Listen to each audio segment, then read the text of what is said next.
My name is Julie Fielding. I'm an Assistant Chief Constable here in Dorset Police. My current portfolio is HR, Strategic Partnerships and Transformation.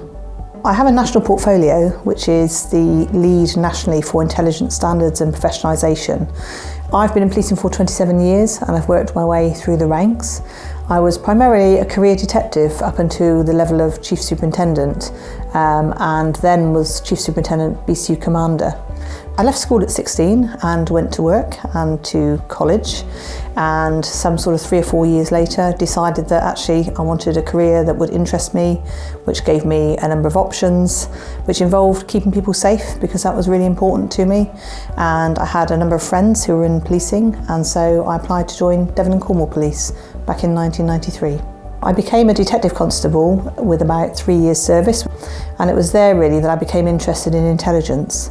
So I took a secondment to what was then the National Crime Squad, and following secondment was successful in joining the squad full-time. I uncovered a number of different roles in surveillance and a number of different career opportunities.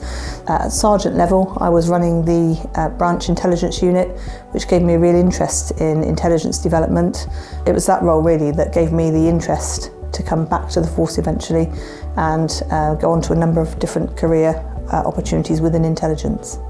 I was promoted to Detective Inspector and worked within public protection, and in that role I found that my knowledge and background of intelligence, particularly around high-risk offenders and high-risk victims, domestic abuse, child protection, really helped me. I applied for the role of NPCC lead for intelligence standards and professionalisation because I saw the opportunity to bring together 27 years worth of experience in and around intelligence and bring that knowledge to this particular role.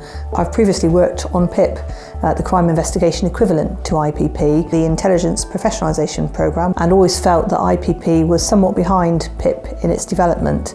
When it comes to intelligence, I would encourage people to actually ask if they can go and shadow for a day to learn something about what somebody else does. Not only does that keep you interested in what you're doing, but also might give you a thought as to how your career might develop over the next few years. I'm a great fan of CPD, and thankfully in policing in recent times CPD is very high on the agenda, so I do a number of CPD events. I try and do courses where they're relevant to me. My recommendation around continuous professional development for anyone in intelligence would be to ensure that you complete your portfolio every year and ensure that that is signed off. It's really important that you keep your skills up. I would also suggest that people who work in intelligence keep up to speed with what their colleagues are doing, because I've learned so much over the years from analysts, from researchers, from specialists in different parts of intelligence. There are so many people out there you can learn from. In my current role then, I've moved recently to HR, Strategic Partnerships and Transformation, and I find my intelligence background, again thinking about transformation and particularly around vulnerability services, is really useful. So using my intelligence background to think about how we as a force target the people and places who cause most harm and know that we're doing that in an ethical and proportionate way is really important.